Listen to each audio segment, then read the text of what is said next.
Good morning to all of you. जैसा कि मैंने आपको बताया था कि मैं आपको उत्तर भारत के जितने भी नदियाँ थी उसके अपवाह तंत्र के बारे में मैंने बताया।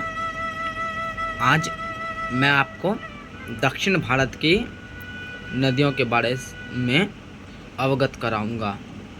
जैसे कि गोदावरी नदी है, जो दक्षिण भारत की सबसे लंबी नदी है गोदावरी नदी, जो कि महाराष्ट्र के नासिक के त्रयंबक पहाड़ी से निकलती है।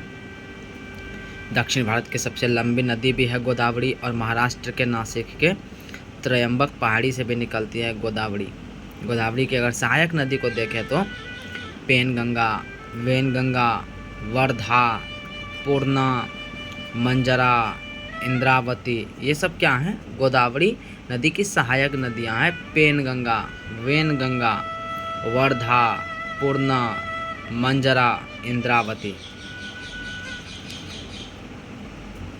अगर बात करें तो कृष्णा यह महाराष्ट्र के महाबलेश्वर पहाड़ी से निकलती है। महाराष्ट्र के महाबलेश्वर पहाड़ी से निकलती है कृष्णा की सहायक नदी है घाटप्रभा, मालप्रभा, तुंगभद्रा, भीमा, कोयना। घाटप्रभा, मालप्रभा, तुंगभद्रा, भीमा, कोयना कहाँ से निकलती है? कृष्णा महाराष्ट्र के महाबलेश्वर से निकलती है। सहायक नदी कौन कौन सा है? घाटप्रभा, मालप्रभा, तुंगभद्रा, भीमा, कोयना। बात करते हैं कावेरी की। कावेरी कहाँ से निकलती है? तो कर्नाटक के ब्रह्मगिरी से कावेरी निकलती हैं। कर्नाटक के ब्रह्मगिरी से कावेरी निकलती हैं। और दक्षिण भारत की सबसे पवित्र गंगा कावेरी को कहा जाता है। हालांकि पवित्र गंगा गोदावरी भी हैं, लेकिन दक्षिण भारत की पवित्र गंगा कावेरी को भी कहा जाता है, जो कर्नाटक के ब्रह्मगिरी पहाड़ी से निकलती हैं। अगर हम इसकी सहायक नदी को देखें तो पता चलेगा कि हेरांगी, अक्रावती, हेमावती, अमरावती, ये कावेरी नदी की सहायक नदियाँ हैं। जितना भी वती लिखा हुआ रहेगा, हेरांगी, अक्रावती, हेमावती, अमरावती, वो कावेरी की ही सहायक नदियाँ होंगी। हालांकि आपको ये पता होना चाहिए कि कावेरी नदी जो है वो दो राज्य कर्नाटक और तमिलनाडु के बीच पड़ती है, इसलिए हमेशा इस दोनों राज्यों के बीच में कावेरी जल विवाद होती रहती है। तो कावेरी जल विवाद किसके किसके बीच होती है? कर्नाटक और तमिलनाडु के बीच। कहाँ से निकलते हैं? कर्नाटक के ब्रह्मगिरी से निकलती है। दक्षिण भारत की पवित्र गंगा है हेरांगी, अक्रावती, हेमावती, अमरावती, ये कावेरी की सहायक नदियाँ हैं। आगे बात करें महानदी की, तो महानदी छत्तीसगढ़ के सिहावा से निकलती है। महानदी छत्तीसगढ़ के सिहावा से निकलती है।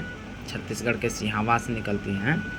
इसके सहायक नदी हैं शिवनाथ, मांड, ईब, जोंक, तेल शायद बीपीएससी में पूछा गया था। तेल किसकी सहायक नदियां हैं? महानदी की सहायक नदी है। महानदी की सहायक नदी कौन कौन है? शिवनाथ, मांड, ईब, जोंक, तेल, ये महानदी की सहायक नदियां हैं। छत्तीसगढ़ के सिहावा से निकलती है कौन? महानदी। अब अगर हम देखें स्वर्ण रेखा, तो यह झारखंड के छोटा नागपुर से निकलती है। स्वर्ण रेखा झारखंड के छोटा नागपुर से निकलती है। इसकी सहायक नदी है बराकर और कोनारी। स्वर्ण रेखा की सहायक नदी बराकर और कोनारी है। अब आइए वह नदी जो ये जो नदी आप देख रहे हैं, ये सारे के सारे, चाहे गंगा हो, ब्रह्मपुत्र हो, पीछे आपने जो भी पढ़ा, वो अक्सर बंगाल की खाड़ी में वो गिराती हैं। लेकिन वह नदी जो अपना जल को अरब सागर में गिराती है, आइए उसको जानते हैं। पहला नर्मदा। नर्मदा जो है वो विंध्याचल और सतपुरा में स्थित अमरकंटक की पहाड़ी से निकलती है। आपको पता होना चाहिए अमरकंटक की पहाड़ी, मैंने बताया था शायद मध्य प्रदेश में। विंध्याचल और सतपुरा में स्थित अमरकंटक की पहाड़ी से निकलती है नर्मदा, जिसकी सहायक नदी ओरसंग, तवा, बंजर, शेर इत्यादि हैं। तवा तो फेमस है। ओरसंग, तवा, बंजर, शेर किसकी सहायक नदी है? नर्मदा की। ओरसंग, तवा, बंजर, शेर किसकी सहायक नदी है? नर्मदा की।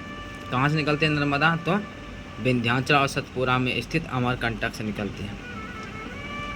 ताप्ती, ताप्ती कहाँ से निकलते हैं? तो मध्य प्रदेश के बैतूल जिला के मुल्ताई से निकलते हैं। मध्य प्रदेश के बैतूल जिला के मुल्ताई से निकलते हैं। मध्य प्रदेश के बैतूल जिला के मुल्ताई से निकलते हैं।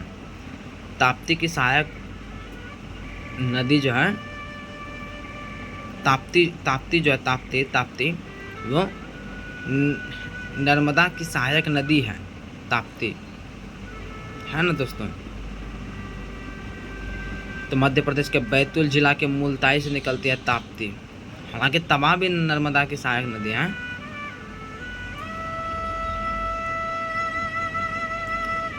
ताप्ती नर्मदा की सहायक नदी नहीं है। मैं आपको एक बात बताता हूँ, ध्यान सुनेगा।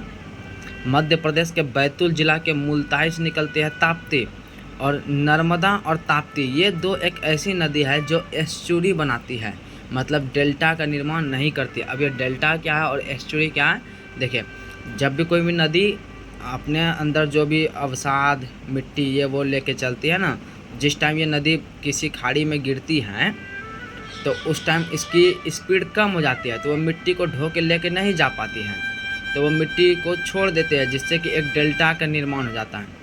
लेकिन जो नदी उस अवसाद को, उस मिट्टी को लेके ही नदी में गिर जाती है, खाड़ी में गिर जाती है, तो अंदर जो बनाती है उस खाड़ी के अंदर, उसको बोलते हैं एस्चुरी। तो नर्मदा और ताप्ती एस्चुरी का निर्माण करती है। बाकी बात गंगा सुंदरबन डेल्टा का निर्माण करती है, आगे बताएंगे।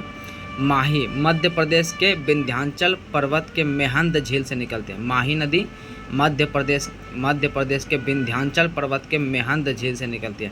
मध्य प्रदेश के विंध्याचल पर्वत के मेहंद झील से निकलती है। माही एक ऐसी नदी है जो कर्क रेखा को 2 बार काटती है। माही एक ऐसी नदी है जो कर्क रेखा को 2 बार काटती है। कर्क रेखा किसे कहते हैं? 23.5 डिग्री उत्तरी अक्षांश रेखा को कर्क रेखा कहते हैं, जो भारत के 8 राज्यों से होकर गुजरती है। गुजरात, राजस्थान, मध्य प्रदेश, छत्तीसगढ़, झारखंड, पश्चिम बंगाल, त्रिपुरा और मिजोरम। शॉर्टकट ट्रिक है गरम, गौरम गरम, छाछ, क्षमा का छ छाछ, पी, पमदीर्घी का पी, तृप्ति मिलेगी। गरम से ग से गुजरात, र से राजस्थान, म से मध्य प्रदेश, गरम हो गया। छाछ, छ से छत्तीसगढ़ और झ से झारखंड, छाछ। पी से पश्चिम बंगाल, तृप्ति से त्रिपुरा, मिलेगी से मिजोरम। आइए आगे बात करते हैं। लूनी नदी राजस्थान के अरावली के कच्छ के रण में लुप्त हो जाती है। मतलब कि यह नदी अरब सागर तक भी नहीं जा पाती, राजस्थान में ही स्टार्ट होती है और राजस्थान के कच्छ के रण में ही समाप्त हो जाती है। यह राजस्थान के अरावली से निकलती है लूनी नदी। लूनी नदी की सहायक नदी है लीलड़ी, जोजरी, सुकड़ी, सुरसती, जवई, मीठड़ी। लीलड़ी, मीठड़ी, जोजड़ी, सुकड़ी, सुरसती, जवई, ये लूनी नदी की सहायक नदी है। साबरमती नदी अरावली पहाड़ी से निकलते हैं। साबरमती नदी अरावली पहाड़ी से कौन सी नदी निकलती है? साबरमती नदी कहाँ से निकलती है? अरावली पहाड़ी से साबरमती नदी निकलती है। अरावली पहाड़ी से साबरमती नदी निकलती है। बैतरनी ओडिशा के क्योझोर से निकलती है और बंगाल की खाड़ी में जाके गिरती है। ओडिशा के क्योझोर से निकलती है बैतरनी। ओडिशा के क्योझोर से निकलती है बैतरनी और बंगाल की खाड़ी में जाके गिरती है। देखिए दोस्तों, इसको 1-2 बार याद कीजिएगा ना, 1-2 बार वीडियो देखेगा ना तो आपको ऑटोमेटिक याद हो जाएगा। एक्चुअली में ये जो आपको हम शॉर्ट में दे रहे हैं ना, 8-10 मिनट में ख़त्म हो रही है। एक्चुअली में ये 2-3-4 घंटे की क्लास होती थी। क्लास करने के बाद ये मैंने शॉर्ट बनाई है भाई, जो मैं आपको बता रहा हूँ 8-10 मिनट में ख़त्म हो जा रही है। एक्चुअली में ये 8-10 मिनट की लेक्चर है ना, ये 3-4 घंटे की हैं भाई। फिर भी मैं आपको बता रहा हूँ, इसलिए 2-3 बार देख लियो अच्छे से। वैतरना महाराष्ट्र के नासिक के त्रयंबक से निकलती है वैतरना। महाराष्ट्र के नासिक के त्रयंबक से निकलती है वैतरना। पेरियार जो है वो केरल एवं तमिलनाडु से निकलती है। केरल एवं तमिलनाडु में एक पहाड़ी है, उसका नाम है अन्नामलाई पहाड़ी। केरल एवं तमिलनाडु के अन्नामलाई के पहाड़ी से पेरियार निकलती है। महाराष्ट्र के नासिक से वैतरना निकलता है। महाराष्ट्र के नासिक के त्रयंबक से एक और पहाड़ी निकलती है। आप बताइए कमेंट करके कौन सा है? गोदावरी निकलती है। कौन सी निकलती है? गोदावरी। तिस्ता भी एक नदी है जो कि कहाँ से निकलती है? पाऊ-हुनरी हिमनद से। तिस्ता की सहायक नदी कौन है? रंगीत। तीस्ता की सहायक नदी रंगीत। 3 और हैं, बेतवा। बेतवा मध्य प्रदेश के विंध्य पर्वत से निकलती है ना, मध्य प्रदेश में स्थित विंध्य पर्वत से निकलती है। मांडवी कर्नाटक के बेलगांव से निकलती है। मांडवी कर्नाटक के बेलगांव से। मांडवी कर्नाटक के बेलगांव से। बेलगांव में ही शायद खड़गवासला बेलगांव एनडीए की वो होती है ट्रेनिंग। मांडवी कर्नाटक के बेलगांव से। मांडवी कर्नाटक के बेलगांव से। शरावती कर्नाटक के शिमोगा। शरावती नदी कहाँ से निकलती है? कर्नाटक के शिमोगा से। शरावती नदी को जोग या गढ़सोपा या महात्मा गांधी नदी भी बोलते हैं। शरावती को जोग, गढ़सोपा या महात्मा गांधी नदी भी बोलते हैं। देन आज के लिए इतना ही, थैंक यू। और ये नदी चैप्टर ख़त्म हुई। एक था वो क्या बोलते हैं, कर्णप्रयाग, रुद्रप्रयाग, देवप्रयाग, वो क्या है वो मैं छोटे से शॉर्ट्स वीडियो में डाल दूँगा, ठीक है। Thank you.